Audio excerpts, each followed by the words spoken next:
Hey everybody, welcome back to Video Game Esoterica and our season on the Hyper Neo Geo 64. Today we're taking a look at Round Trip RV, the first of 7 games released for the platform. And we're going to hop right into single track mode here and pick Europe. And you will see that there are 4 selectable vehicles you can race as. It's a pretty limited selection, but they are licensed vehicles. Well, 3 of the 4 of them are. SNK made a car up before the game. And we just pick automatic transmission 2. Gives you a little bit of automatic braking that was really easy for me to play with when I was doing the capture. I have manual transmission set up on my controls as well, and I did convert this board to run at home, and I'll leave the link to the description below as to how you could do that if you wanted to.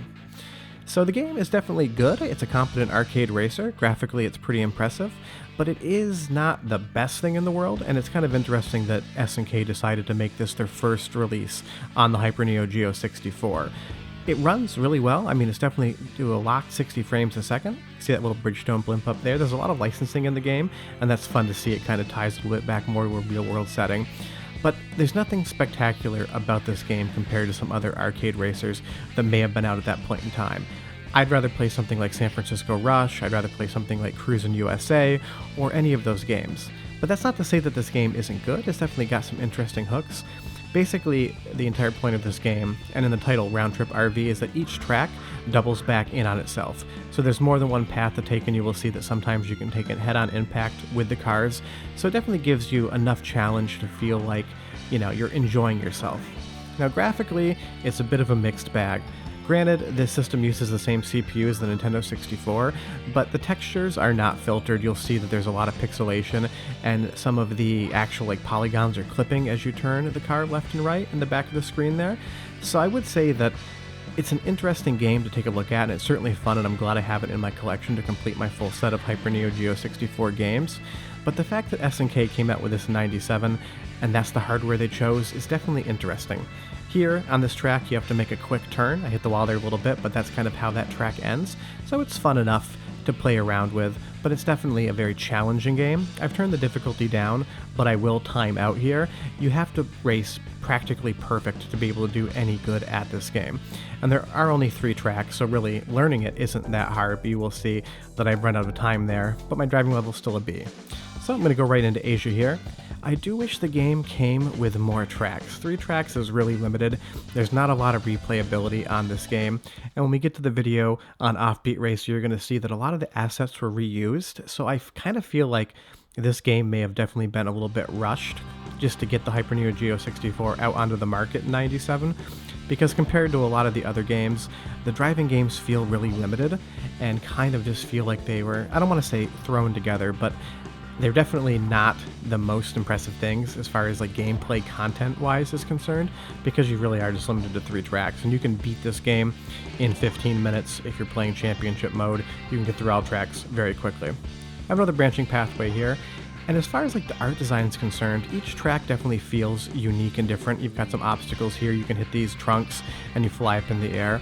So challenge-wise and actual racing-wise is concerned, all the tracks are really fun. They've got a lot of different gameplay aspects to them. You've got these branching paths, and that's something I definitely do enjoy. Now granted, it was a gigantic arcade cabinet with a seat and a wheel, and I have converted this to play at home on a steering wheel and pedal set that I modified in a previous video. So there's always going to be something lost in translation when you take an arcade driving game and put it in your home without the actual cabinet. There is a feedback feature on the wheel for both games, so you can actually feel the wheel fighting you, because there was a motor built into the wheels that would give resistance, and that's not really something that you can do at home. I mean, granted, I could probably design something with a motor and make it work, but it's really not something that I find necessary for my time. But it does lose a little something. But you'll see all those buildings in the background there. The system can definitely throw a lot of polygons around, but the texture filtering is poor. I mean, you have something like the Nintendo 64 that had really blurry but smooth textures, where Hyper Neo Geo 64 kind of went with a more, the textures are better looking, but they're not filtered. But had the system come out in home consoles, I can't say that it would have been much more impressive than something like the Nintendo 64, although really frame weight wise, I haven't found a Hyper Neo Geo 64 game that doesn't run at 60 frames a second, so that's definitely something to think about, that the system did have a lot of power as far as that was concerned. What I'll let you do here is just watch a little bit more gameplay. I'll come back in a minute or so and talk more about the game, but just listen to the soundtrack because it is quite good, and we'll be back in a second just to talk more about it.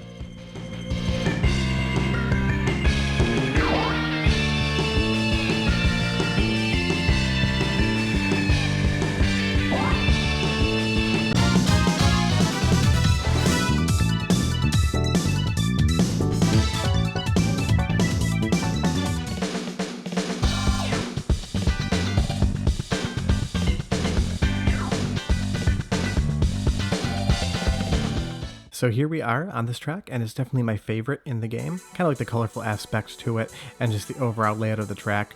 You get some really good jumps in it. And it's interesting, I would have enjoyed this game more if they kind of hyped up the jumping aspect to it. Offbeat Racer does that a little bit more, but I kind of get San Francisco Rush vibes to this, except you don't get those crazy huge jumps, those unrealistic, crazy physics things that you would get like a San Francisco Rush game. So it kind of straddles the middle line between an arcade racer and something a little bit more fundamentally basic. I wish they'd either gone in one direction or the other. There are some shortcuts on the track, you'll see I hit the wall there, but the shortcuts don't cut out much time compared to something like San Francisco Rush, where the shortcuts can basically put you on almost a completely different track, it feels like. Where this game, you'll see here we're coming up on a jump. They're fun, but they're not huge, so it kind of, I just wish they had pushed this whole game further.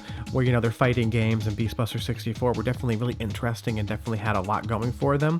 The two racing games feel like they're straddling the line between two different genres of arcade racer, that kind of like hyper unrealistic San Francisco Rush versus something more like Cruisin' USA, where you're not taking massive jumps because you get these hills here, and if I go in a little fast here and I hit the tree, you definitely have to slow down for some spots, use your brakes. Generally when I'm playing an arcade racing game, I kind of forget the brake exists, but on this game you definitely have to remind yourself to use the brake, because taking corners like this, if you go too fast in, you're just going to completely lose your handling and you're going to be eating the wall pretty much the entire time. But I guess my overall impression of Round Trip RV is that it's good. But the issue is SNK makes great games. They made amazing 2D games on the Neo Geo, MVS, and AES, and Hyper Neo Geo 64 just didn't launch with a game that was that amazing to look at.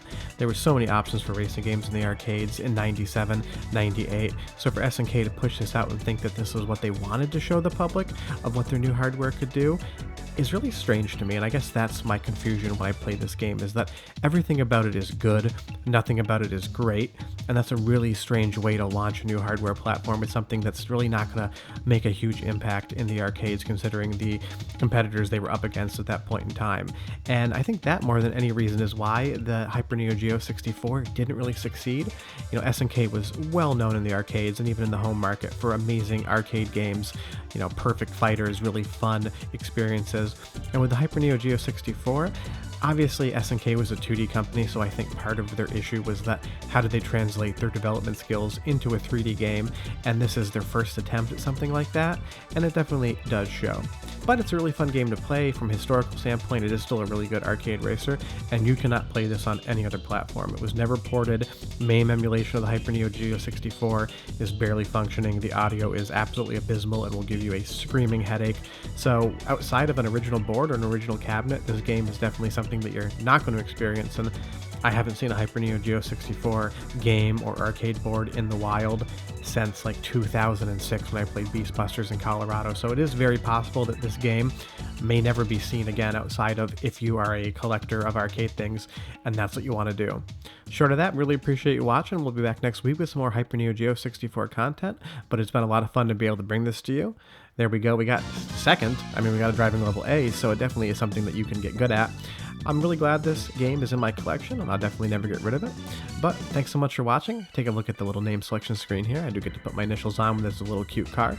But have a great week. We'll see you next time. Bye-bye.